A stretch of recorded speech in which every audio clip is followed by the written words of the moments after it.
Chhaava cinema release అయిన దగ్గర నుంచి ప్రతి నా డాష్ గడు బయటకు వచ్చేసి ఛత్రపతి శివాజీ మహారాజ్ గురించి, సంభాజీ మహారాజ్ గురించి నోటికి వచ్చినట్టు మాట్లాడుతూ ఉన్నారు.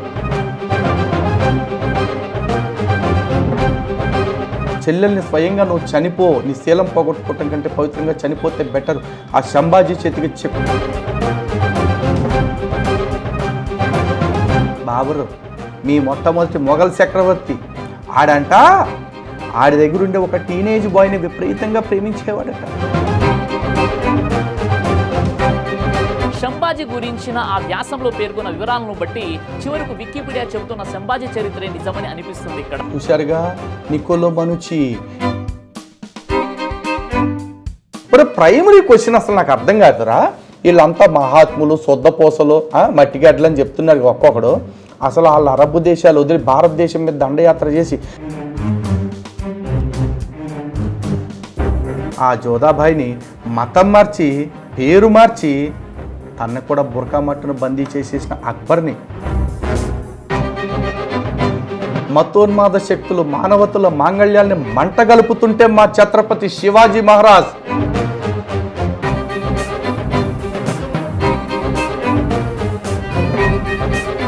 జమానా కాలంలో మహానుభావుడు వాజ్పేయి గారు చెప్పారు. ఇప్పుడు దాన్ని ప్రతి హిందువు తలుచుకోవాలి.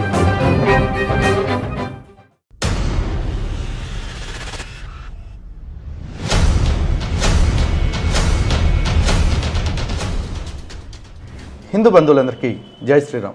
చావా సినిమా రిలీజ్ అయిన దగ్గర నుంచి ప్రతి నా డాష్ గడు బయటకు వచ్చేసి ఛత్రపతి శివాజీ మహారాజ్ గురించి, సంభాజీ మహారాజ్ గురించి నోటికి వచ్చినట్టు మాట్లాడుతూ ఉన్నారు.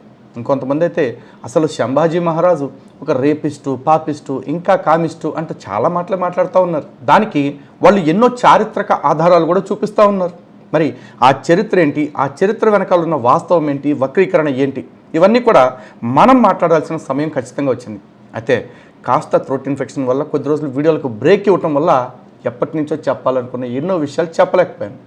సో నేరుగా వీడియోలోకి వెళ్ళిపోదాం. దానికంటే ముందు ఒక చిన్న డిస్క్లైమర్. మీ అందరికీ తెలుసు, హిందూ జనశక్తి మరియు శివశక్తి కలిపి ఆపరేషన్ ఆంధ్రప్రదేశ్ అనే ఒక బృహత్తర కార్యక్రమాన్ని ప్రారంభించబోతా ఉన్నాయి. ఈ కార్యక్రమం కోసం 2 హిందూ చైతన్య రథాలు, ఒకటి హిందూ జనశక్తి కోసం, మరొకటి శివశక్తి కోసం కావాలి అని చెప్పి ఫండ్ రైజింగ్ వీడియో పెట్టడం జరిగింది. అయితే వీడియో ఎందుకనో అనుకున్నంతగా రీచ్ అవ్వలేదు, అనుకున్నంత ఫండ్ కూడా మొబిలైజ్ అవ్వలేదు. కాబట్టి దయచేసి మేము చేపట్టబోతున్న ఈ బృహత్తర కార్యక్రమం, అలాగే ఈ అత్యంత కఠినమైన కార్యక్రమం ఏదైతే ఉందో దానికోసం మీ అందరి సహకారం కావాలి. వాహనం కొనుగోలు చేయడానికి కావచ్చు, అదేవిధంగా ఆ వాహనం యొక్క రీమోడలింగ్కి, ఆ తర్వాత వాహనం యొక్క నిర్వహణ కొరకు కనీసం 1 సంవత్సర కాలం పాటు దానికి రిజర్వ్ ఫండ్స్ కావాలి. అంటే డ్రైవర్ మరియు సహాయకుడి వేతనంతో పాటు దానికి కావాల్సిన ప్రచార సామాగ్రి అంటే కరపత్రాలు కావచ్చు, ఇతరత్ర పుస్తకాలు కావచ్చు, గోడ పత్రికలు కావచ్చు, దాని కొరకు చేయించాల్సిన పాటలు, వీడియోల కోసం కావచ్చు. మీ అందరి సహకారం తప్పకుండా ఉంటుందని మనస్ఫూర్తిగా కోరుకుంటూ నేరుగా వీడియోలోకి వెళ్ళిపోదాం. ఈ రోజున హిందువుల గురించి ఒక సినిమా వస్తే, హిందువుల చరిత్రని తెలియజేయడానికి ఒక సినిమా వస్తే, ప్రతి వాడు ఎవడి చరిత్ర పద్దులు వాడు తీసుకుని వచ్చేసి ఇది కాదు అసలు చరిత్ర, ఇదే అసలు చరిత్ర అంటూ ఎవడికి తోచిన చరిత్రను వాడు చెప్తున్నాడు. అసలు ఆ చరిత్ర ఏంటి, దాని వెనకాల ఉన్న వాస్తవాలు ఏంటి, వక్రీకరణ ఏంటి తెలియాలంటే ఈ వీడియోని చూడటం కాదు, పూర్తిగా చూడండి, చివరి దాకా చూడండి. దానికంటే ముందు ఒకసారి ఈ ప్రచార సామాగ్రిగా వస్తున్న ఈ పోస్టర్స్ని చూడండి. చూస్తున్నారు కదా, సంభాజీ మహారాజ్ గురించి వీర్ సావర్కర్ మాట్లాడుతున్న మాటలుగా ఈ ప్రచారం జరుగుతూ ఉంది. Sambhaji was unfit to rule over the Maratha empire, he was short tempered, a drunkard and a womaniser. ఇది వీర్ సావర్కర్ మాటగా ప్రచారం జరుగుతూ ఉంది. మరి నిజానికి వీర్ సావర్కర్ గారు సంభాజీ గురించి ఏం రాశారు అనేది తెలియాలి అంటే ఒక్కసారి ఈ బుక్ చదవండి. ఇది హిందూ పదపాదశాహి అని చెప్పి స్వయంగా వీర్ సావర్కర్ గారు రచించిన పుస్తకం. ఇందులో పేజ్ నెంబర్ 39-40లో ఒకసారి చూస్తే, but in spite of all these drawbacks and failures to rise equal to the occasion in life, the son of Shivaji proved worthy of his father and of the national movement which he had to represent in rising, not only equal but even superior to circumstances in the hour of his death. అంటే శివాజీ మహారాజ్ కంటే కూడా ఎంతో ఉధృతంగా, ఎంతో నేర్పుగా ఈ జాతీయవాద ఉద్యమాన్ని, అంటే హిందూ స్వరాజ్య ఉద్యమాన్ని తన ముందుకు తీసుకెళ్లారని రాశారు. ఆయన ఎదుర్కొన్న పరిస్థితులను కూడా ఇక్కడ ఎలా చెప్తున్నారు చూడండి. Even when he stood A hopeless prisoner in front of his ferocious voice, he stood erect and refused to barter his religion for his life. He indignantly refused to accept the alternative to death of embracing Islam. and affirming allegiance to the faith of his forefathers, hurled insult for insult against the Muslim persecutors, their logic and their theology.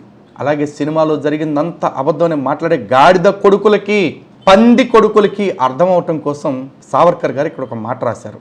కళ్ళు తెరిచి ఒక్కసారి ఈ video చూడండి. Finding it impossible to tame the Maratha line into a lapdog, Aurangzeb ordered to put the kafir to death, but the threats failed to overwhelm the son of Shivaji. His eyes were pierced and pulled out by the red-hot iron pincers. His tongue was cut out piecemeal, but still it all failed to overwhelm the royal martyr. At last, he was beheaded, falling a victim to Muslim fanaticism, but bringing eternal glory to the Hindu race. చూశారు కదా, తన మతం మార్చుకోవాలి అని ఎన్నో రకాలుగా ప్రలోభ పెట్టినా, ఎంత భయపెట్టినా ఆ మరాఠా సింహం సంభాజీ మహారాజ్ని భయపెట్టలేక చివరికి ఆయన కళ్ళు పొడిపించేశాడు, ఆయన నాలికని పీకించాడు, ఎట్టకెలక ఆయన తలని కూడా తెంచాడు. కానీ తల తెగిన తట్టుకున్నాడు. కానీ తన ధర్మాన్ని, తన మానాన్ని, అభిమానాన్ని అమ్ముకోవటానికి సంభాజీ మహారాజ్ ఎప్పటికీ ఒప్పుకోలేదు. మరి ఈ ఉన్మాదం గురించి, ఈ దారుణాల గురించి వీర్ సావర్కర్ గారు ఈ విధంగా రాస్తే, మరి ఎక్కడో ఏరుకొచ్చిన బస్టాండ్ పుస్తకాల్లో నుంచి వీర్ సావర్కర్ సంభాజీ గారిని ఏదో అవమానించేశారు అంటూ మాట్లాడుతున్నారు. అలాగే మరొక మాట కూడా చూడండి. ఇది రాష్ట్రీయ స్వయం సేవక్ సంఘ్ పూర్వ సర్సంఘ్ చాలక్ పరం పూజ్య డాక్టర్ గోల్వాల్కర్ జీ, మనం ఎంతో భక్తిగా గురూజీ అని పిలుచుకునేవారు రాసిన ది బంచ్ ఆఫ్ థాట్స్ అనే బుక్లో నుంచి చూపిస్తున్నమాట. అయితే ఇక్కడ మిగతా గ్రంథాల్లో రెఫరెన్స్లు, మిగతా పుస్తకాల్లో రెఫరెన్స్లు ఇచ్చినట్టు ఈ ప్రచారం చేస్తున్న ఈ దేశ విద్రోహ ముఠా ఎవ్వరూ కూడా గురూజీ తన బుక్లో ఏ పేజీలో ఇది రాశారు అనేది వీళ్ళు స్పష్టంగా రాయకుండా from the book of bunch of thoughts అని మాత్రం రాశారు. అందులో ఆయన ఏమంటున్నారు, when Sambhaji was addicted to women and wine, cast his evil eyes on Khando Ballal's sister, Ballal allowed her to end her life to save her chastity అన్నారు. అంటే ఖందో బల్లాల్ అనే ఒక వ్యక్తి యొక్క చెల్లెల మీద కన్ను వేయటంతో ఖందో బల్లాల్ తన చెల్లెల్ని స్వయంగా నువ్వు చనిపో, నీ శీలం పోగొట్టుకోవటం కంటే పవిత్రంగా చనిపోతే బెటర్, ఆ సంభాజీ చేతికి చెక్కొద్దు అని మాట్లాడినట్టుగా రాశారు.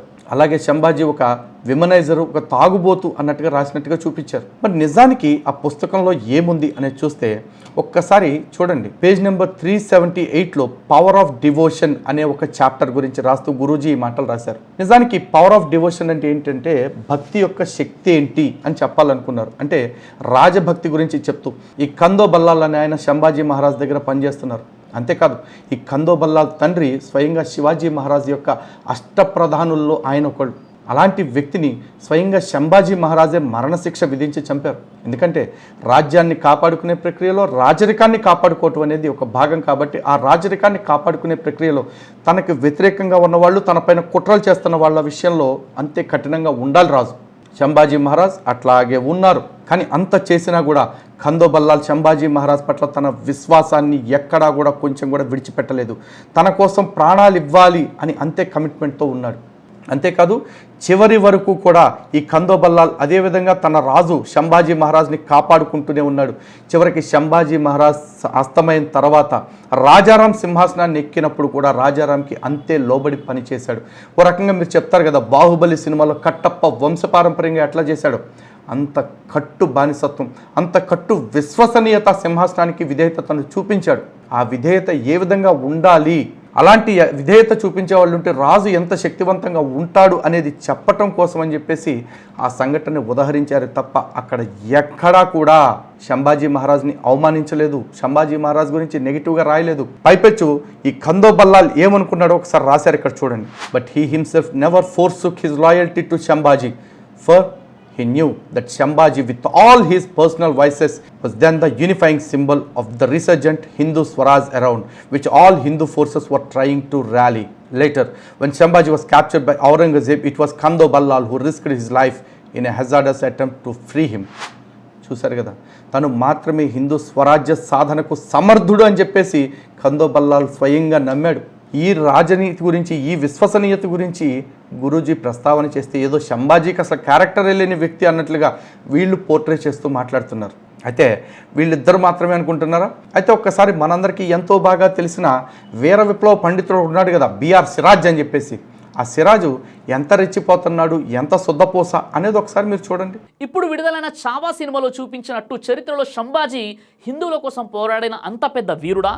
వికీపీడియా చూస్తే అసలు చావా సినిమాకు ఏ మాత్రం పొంతన లేకుండా దుష్ప్రవర్తన బాధ్యత రాహిత్యంతో ఓ బ్రాహ్మణ స్త్రీని అత్యాచార యత్నం చేసి పైగా ఇంద్రియ సుఖాలకు వ్యసనాలకు బానిసైపోయి చిల్లరగా తిరిగే షంబాజ్ అని వికీపీడియా పరిచయం చేస్తుంది. తనకు మరియు చూశారు కదా ఈ శుద్ధపూస సింతగంజ ఏం చెప్తా ఉంది. వికీపీడియాలో చెప్పారు కాబట్టి ఈ వికీపీడియా పరిచయం చేస్తున్న ప్రకారం షంబాజీ మంచోడు కాదు అంటున్నాడు. మాట్లాడదాం. ఆ వికీపీడియాలో ఉన్న మొగల్స్ బొక్కలన్నీ తీద్దాం, బయటికి ఇవ్వాలి. కానీ దానికంటే ముందు అసలు వికీపీడియా ఎందుకు ఇలా చూపించింది అనేది కూడా మనకు తెలియాలి కదా. ఒక్కసారి ఫిబ్రవరి 21, 2025 ఎన్డీటీవీలో వచ్చిన ఈ న్యూస్ చూడండి. 4 Wikipedia editors charged over objectionable content on Shambhaji Maharaj. Sources said at least 10 emails and notices has been sent to the California-based Wikimedia Foundation, which runs the free online encyclopaedia.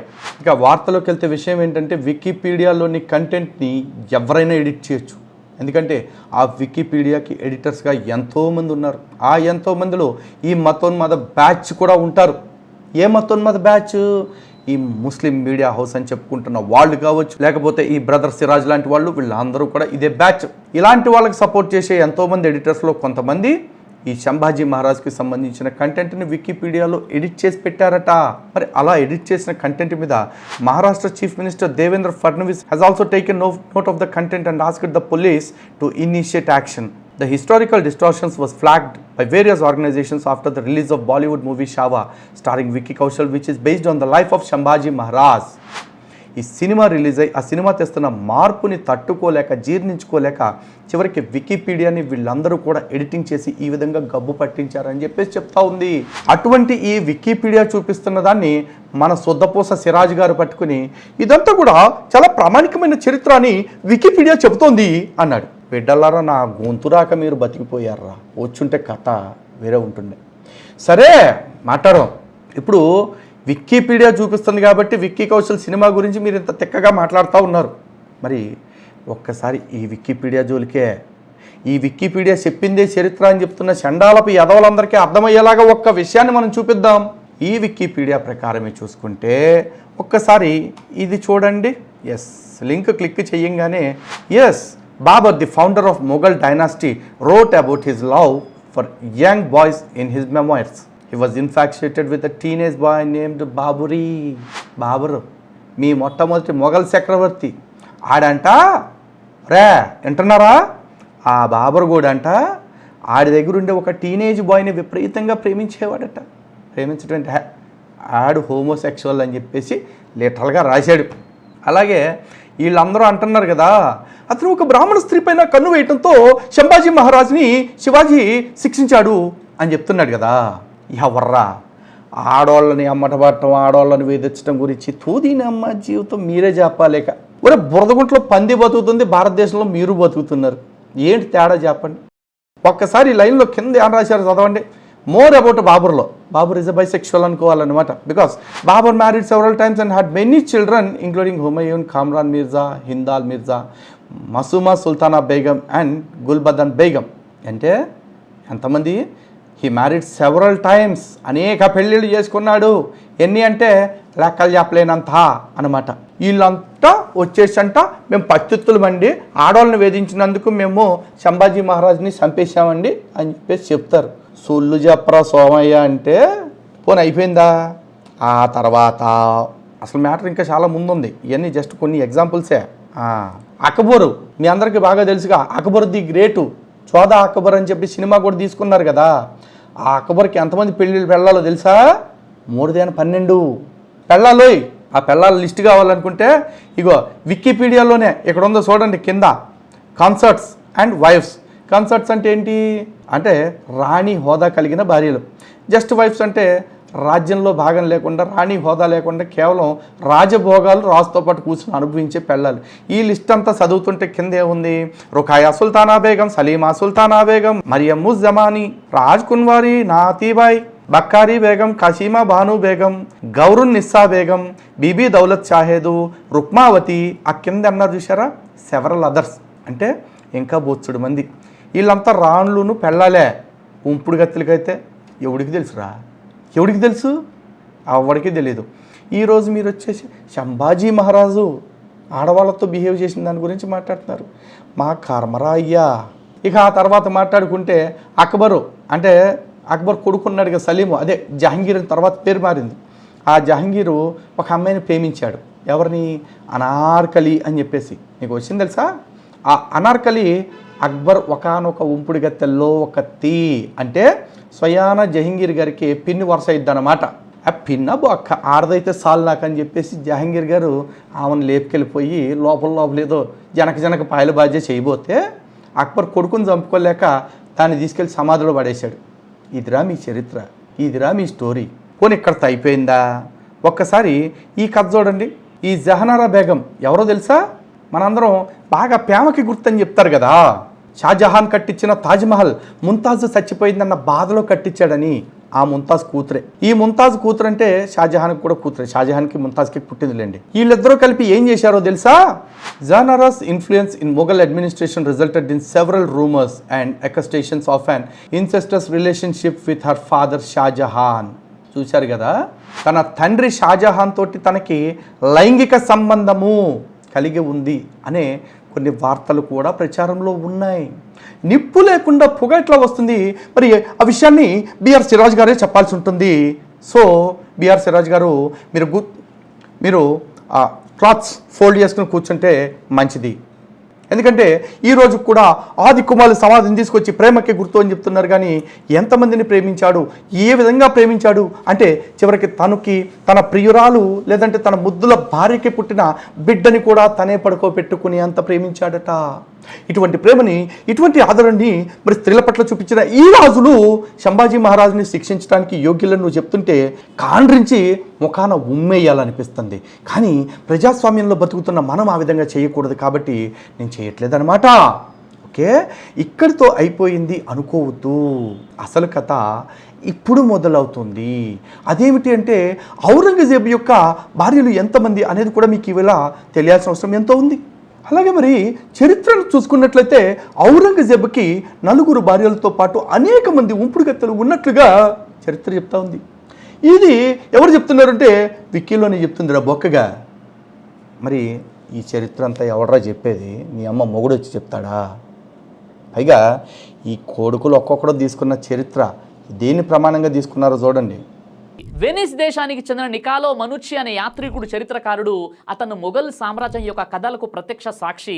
అతను రచించిన స్టోరియాడు మోగూర్ అనే గ్రంథంలో సంభాజీ గురించిన ఆ వ్యాసంలో పేర్కొన్న వివరాలను బట్టి చివరకు వికీపీడియా చెబుతున్న సంభాజీ చరిత్రే నిజమని అనిపిస్తుంది. ఇక్కడ చూశారుగా నికోలో మనుచి. ఈ నికోలో మనుచి అనేవాడు ఎవడు అంటే ఒక్కసారి చూడండి. చూస్తున్నారు కదా, Niccolo Manucci was a Venetian writer, a self-taught physician and a traveler who wrote the accounts of the Mughal Empire as a first-hand witness. Mughal రాజ్యంలో అతడు ఒక ఉద్యోగి. ఔరంగజేబు కోటలో ఔరంగజేబు ఉప్పు తినేవాడు, ఔరంగజేబు సంకనాకేవాడు. ఔరంగజేబుని నువ్వు అది వీకినావో, నువ్వు ఇది వీకినావో అని రాయకపోతే ఔరంగజేబు గాడు లంగాగాడు, ఔరంగజేబు గాడు గేగాడు, ఔరంగజేబు గాడు భారతదేశాన్ని లూటీ చేసిన ఒక దోపిడీదారుడు అని చెప్పి రాస్తాడా? మరి ప్రైమరీ క్వశ్చన్ అసలు నాకు అర్థం కాదురా. వీళ్ళంతా మహాత్ములు, సొద్దపోసలు, మట్టిగడ్డలు అని చెప్తున్నారు ఒక్కొక్కడు. అసలు వాళ్ళ అరబ్ దేశాలు వదిలి భారతదేశం మీద దండయాత్ర చేసి భారతదేశాన్ని ఆక్రమించుకుని భారతదేశంలోనే తెస్టేసి ఇక్కడే ఎందుకురా బతికారు? భారతదేశపు సొమ్ము మీద ఆశ లేకపోయినా, వాళ్ళ దేశంలో వాళ్ళ తిండికి లోటు లేకపోయినా ఇక్కడికి వచ్చేవాళ్ళ? ఇక్కడ భారతదేశంలో జిజియా పన్నేసి హిందూవేతరులు తన మతాన్ని పాటించుకోవాలంటే ఆ మతాన్ని పాటించుకునేందుకు నీ మత గ్రంథం చెప్పినట్టు జిజియా పన్ను కట్టాల్సిందే అంటూ హుకుములు జారీ చేసి దోచుకు తిన్న దొంగనాడుడికి ఎవడో ఈడు. ఇట్లాంటి వాళ్ళ గురించి ఈ వాడెవడో అపోలో మునిచా కాదు, నికోలో మునిచి ఈడు రాసిన చరిత్రను పట్టుకుని ఇదే చరిత్ర అంటున్నావు. ఆడి కోర్టులో పనిచేసేవాడు ఆడిని తోపుడుగాడనే రాస్తాడు. అట్లాగే అసలు చరిత్ర కాడికి వచ్చేప్పటికి మెయిన్ పాయింట్లు కొన్ని మాట్లాడుకోవాలి తెలుసా? ఈ రోజున ఛత్రపతి శివాజీ మహారాజు, ఛత్రపతి సంభాజీ మహారాజు వీళ్ళెవరూ కూడా వాళ్ళ చరిత్రని మా చరిత్రని ప్రజలకి ఇలాగే చూపించాలి అని చెప్పేసి వాళ్ళంతటా వాళ్ళ చరిత్రకారులను కూర్చోబెట్టుకొని ఇదిగో మా చరిత్ర, నేను ఇక్కడ పొడిచాను, నేను అక్కడ పీకాను, నేను ఎంత పగలు తీశాను, నేను అంత పగలు తీశాను అని రాపించుకోవాలా. కారణం ఎందుకంటే వాళ్ళు ఏం చేసినా కూడా దేశం కోసం, అప్పటి ఉన్న తరం కోసం చేశారు. కానీ భవిష్యత్ తరాలు మమ్మల్ని ఎలా గుర్తుపెట్టుకోవాలన్న ఆశతో చేయలేదు. కానీ ఒక్కసారి ఈ మొఘల్ కొడుకుల చరిత్ర చూడండి. ఎందుకంటే మొఘల్ వంశాన్ని ప్రారంభం చేసిన భారతదేశంలో ఒకడు ఉన్నాడు కదా, బాబరు. ఆ బాబర్ నుమా అని చెప్పేసి, లేదా బాబర్ నామా అని చెప్పేసి తన ఆటోబయోగ్రఫీని తనే స్వయంగా రాసుకున్నాడు. తను స్వయంగా రాసుకునేటప్పుడు బాబర్ ఈజ్ ఏ చెక్క, బాబర్ ఈజ్ ఏ కొజ్జ అని రాసుకుంటాడా? రాసుకోడు. నేను పగలు తీసేవాడిను, నేను పీక్ కట్ల కట్టేసేవాడిను, ఇట్టగే రాసుకుంటాడు. నా గేదె ఎక్కడ తిరిగితే నాకేంటి, నా దొడ్లో ఈనిందా లేదా అనుకుని అందరి ఖాతాలని తన ఖాతాలో వేసుకుని ఇదిగో నా పిల్లలు అని చెప్పేసి వారసుల్ని పరిచయం చేశాడు అని కూడా అనుకోవచ్చు మనం. కానీ ఎంత చెడ్డ, ఆడు ఒక రాజేగా. ఆడిని ఈడు ఎందుకు అంటున్నానంటే, ఆడు ఫస్ట్ ఆఫ్ ఆల్ నా దేశాన్ని దురాక్రమణ చేసిన దొంగన డాష్. ఓకే, ఈ దేశానికి సంబంధం లేని ఒక అడ్డగాడిద. ఆ అడ్డగాడిద కోసం నా దేశపు చక్రవర్తుల్ని, నా దేశపు రాజుల్ని అవమానిస్తున్న గాడిద కొడుకుల గురించి మాట్లాడేటప్పుడు నాకేం మర్యాద అక్కర్లా. ఏం పీక్కుంటారో పీక్కోండి. ఆ తర్వాత అక్బర్ వచ్చాడు. అక్బర్ కూడా తను బతికొండగానే కోర్టులో అబుల్ ఫజల్ అనే ఒక రైటర్ని పెట్టుకుని, నేను అక్బర్ నామా అని రాపించుకుంటున్నానని రాపించుకుని, నువ్వు అది బీకినావు, మళ్ళీ నువ్వు ఇది బీకినావు అని రాపించుకున్నాడు. అందుకే కదా తన రాజ్యాన్ని కాపాడుకోవటం కోసం ఒచ్చోసుకుని భయపడి సంధి చేసుకుని పెళ్లి చేసుకున్న జోధా అక్బర్ కథను కూడా మనకి ప్రేమ కథలాగా అర్పించారు. మరి ఆ జోధాబాయిని మతం మార్చి, పేరు మార్చి, తన కూడా బుర్కా మట్టును బందీ చేసేసిన అక్బర్ని ఇప్పటికీ సెక్యులర్ అని చెప్పుకునే సిగ్గులేని సిక్ మైండెడ్ బ్యాచ్ లేరా? ఉన్నారు. ఆ తర్వాత జహంగీర్, సలీం అనార్కలి స్టోరీలో హీరోయిన్గా చెప్తారు కదా, అతను స్వయంగా తన చరిత్రను తనే రాసుకున్నాడు. తుస్కి జహాంగీర్ లేదా జహంగీర్ నామా అనే పేరుతోటి. ఎందుకు? ఎవడో రాస్తే మళ్ళీ చచ్చిపోయిన తర్వాత ఏమేమి రాసేస్తాడో, మనం బతికుండగా మన చరిత్ర మనమే రాసేసుకుందాం, ఎవడు డబ్బాడు కొట్టేసుకుందాం అనుకుని రాసేసుకుంటూ కూర్చున్నాడు. ఇక ఆ తర్వాత వచ్చాడు ఎవరో, షాజహాన్. ఆ షాజహాన్ నామాని స్వయంగా తనే రాయించుకున్నాడు. ఇనాయత్ ఖాన్ అనే ఒక రైటర్ని పెట్టి. ఆడేం రాస్తాడు, తన సొంత కూతురుతోటి పడుకున్నాడు, తన పెళ్లి మీద పెళ్లి 15 మందినో 20 మందినో చేసుకున్నాడు. అందులో ఒక పెళ్ళాన్ని చచ్చిపోతే తన కోసం తాజ్మహల్ కట్టించాడు. ఆ తర్వాత ఆ తాజ్మహల్ కట్టించిన పెళ్ళాన్ని కడుపున పుట్టిన పిల్లతోటే తను స్వయంగా కాపురం చేసినట్టు వార్తలు వస్తున్నాయి అన్న విషయాన్ని ఇనాయత్ ఖాన్ రాస్తాడా? రాయుడు. ఎందుకంటే ఇనాయత్ ఖాన్ రాస్తే షాజహాన్ ఊరుకుంటాడా? తల తీసేస్తాడు. అందుకే ఇనాయత్ ఖాన్ ఏం రాశాడు, షాజహాను సూపరో, షాజహాను బంపరో, షాజహాను జంపరో అని రాశాడు. అట్నే రాస్తాడు రా, ఎడ్డినా డాష్ గల్లరా.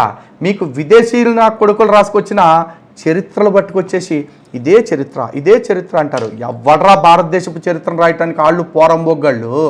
ఆనాటి నుంచి ఈనాటి దాకా భారతదేశపు చరిత్రను వక్రీకరించడమే పనిగా పెట్టుకుని ఇంతమంది వచ్చారు, ఇన్ని కుట్రలు చేస్తూ ఉన్నారు. ఈరోజు మా చరిత్రను నిద్రలేపి మా కళ్ళకి చూపిస్తూ మమ్మల్ని మేల్కొల్పాలని, మన స్వాభిమానాన్ని తట్టి లేపాలని కొంతమంది ప్రయత్నం చేస్తూ ఉంటే ఏందిరా మీ ప్రయత్నాలు? ఇక్కడితో అయిపోయిందా?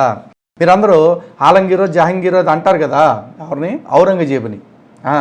ఏమో ఒక్కొక్కడు ఒక్కో స్వీట్ పేరు, ఒక్కో ఫ్రూట్ పేరు పెట్టుకుని బాగానే బతికేస్తున్నారా జాంగ్రీలు, బాదుషాలు. సరే, ఇప్పుడు ఔరంగజేబు ఉన్నాడు, అన్న శుద్ధపోసా?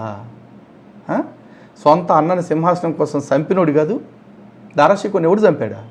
అలాగే సొంత తండ్రిని ఏడకి అన్నకు సింహాసనం ఇచ్చేస్తాడని నేను తీసుకెళ్ళి బొక్కలో మింగే 8 ఏళ్ళు సచ్చేదాకా జైల్లో ఉంచి, నువ్వు నీ పెళ్ళం కోసం తాజ్మహల్ కట్టించుకున్నావుగా, దాన్ని చూసుకుంటా బతుకుపో, దాన్ని చూసుకుంటా సావుపో అని చెప్పేసి తాజ్మహల్ కనిపించే జైల్లో వేసి సావుదొబ్బాడు తండ్రిని. వీడు వచ్చేసంట సంభాజీ మహారాజ్ తప్పు చేశాడు కాబట్టి సంభాజీ మహారాజ్ని తిట్టడానికి, సంభాజీ మహారాజ్ని మందలించి శిక్షించడానికి సైన్యాన్ని పంపాడా బోకడాగాడు. అసలు నీ దరిద్రానికి అసలు లాజిక్ ఏంటో తెలుసా? ఒక్కసారి ఈ వార్త చూడు. చూస్తున్నారు కదా, yes, Aurangzeb daughter Zebunnisa fell in love with Chhatrapati Shivaji Maharaj. How did it happen అనే కాడ చూడండి. Shivaji was told about Zebun-Nisa's interest in him and then he would have to convert to Islam. Shivaji politely declined her advances, citing social and religious reasons. Zebun-Nisa remained unmarried for the rest of her life. చివరికి శివాజీ మహారాజ్ని మతం మార్చడం కోసం గట్టిగా మాట్లాడితే తన కూతుర్ని కూడా పక్కలోకి పంపడానికి సిద్ధపడ్డాడు. అంటే ప్రేమ పేరుతోటి ఔరంగజేబు తన కూతురు శివాజీ మహారాజ్ని ప్రేమించినట్టుగా చెప్పించి, శివాజీ మహారాజ్ కనుక ఇస్లాంలోకి మారితే తను పెళ్లి చేసుకుంటుంది అని చెప్పేసి కూడా చెప్పించాడు.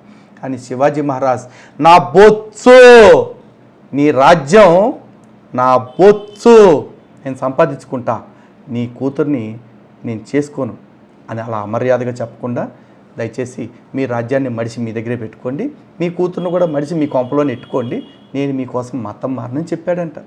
ఇవన్నీ కూడా విక్కీనర్ చెప్తున్నారా బొక్కగా? ఎందుకు నమ్మవు మరి? నమ్మాలి కదా.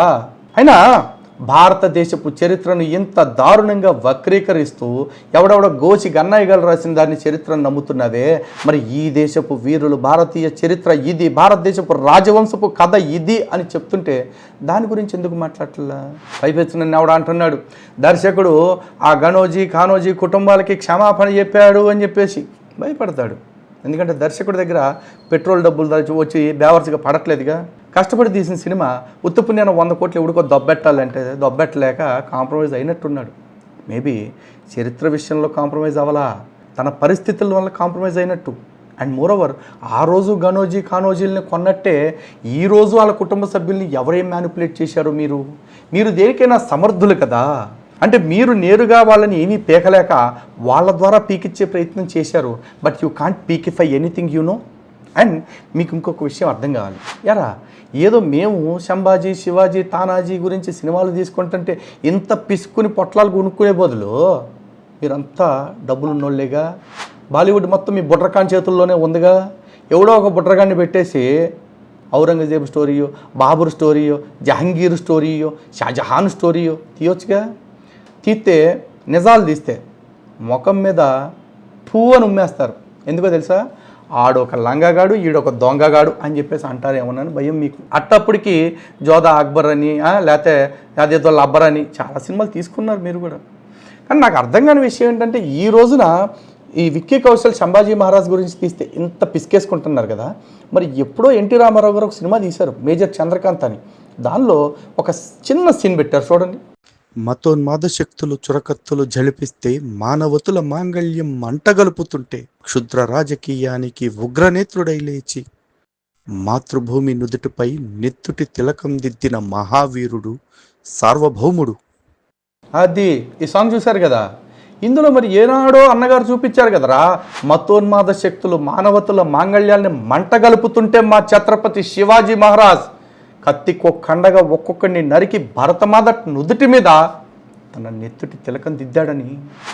మరి అప్పుడు ఎవరికి ఎందుకు లేగల?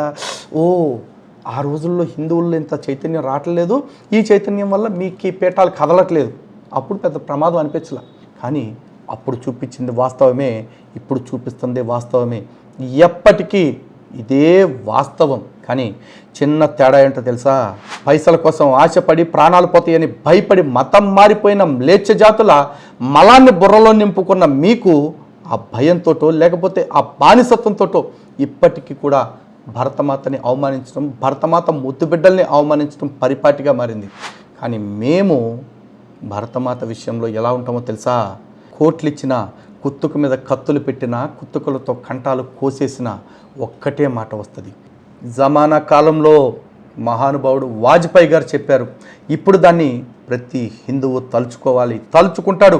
అలా తలుచుకున్నవాడు, అలా బ్రతికిన వాడే ఈ దేశపు నిజమైన హిందువు.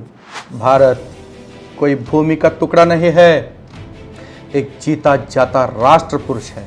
ये वंदन की भूमि है, अभिनंदन की भूमि है, ये अर्पण की भूमि है, ये तर्पण की भूमि है. यहाँ की नदी नदी हमारे लिए गंगा है, यहाँ के कंकड़ कंकड़ हमारे लिए शंकर है.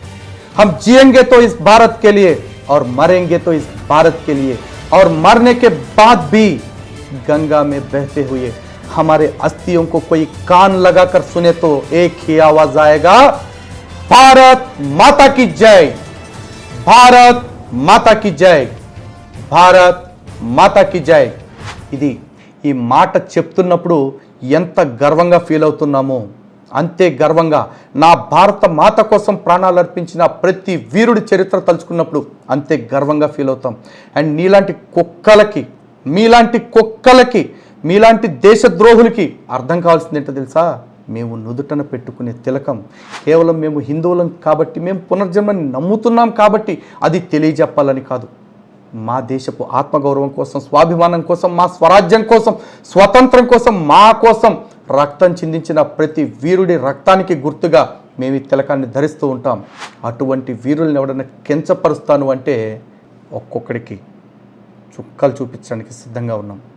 రే, ఈరోజున సంభాజీ మహారాజ్ నవ్వుతూ ప్రాణాలు అర్పించాడు ఈ దేశపు స్వరాజ్యం కోసం. ఇలాంటి సంభాజీ మహారాజులు ప్రతి ఇంటికి ఒకడుంటాడు. అలాంటి వాళ్ళ స్వాభిమానాన్ని తట్టి లేపటానికి ఓ సందర్భం రావాలి. ఇప్పుడు ఆ సందర్భం వచ్చింది. అటువంటి స్వాభిమానాన్ని తట్టి లేపటం కోసమే రేపు మేము చేపట్టబోతున్న హిందూ చైతన్య యాత్రలు కూడా. కాబట్టి ప్రతి ఒక్కళ్ళు కూడా ఇటువంటి యాత్రలకి, ఇటువంటి సినిమాలకి మీ వంతు సహకారం అందిస్తారని, మన దేశపు చరిత్రని మనమే గర్వంగా చెప్పుకునేలాగా ప్రతి ఒక్కళ్ళు బాగుపడతారని మనస్ఫూర్తిగా కోరుకుంటున్నాను. జై శ్రీరామ్.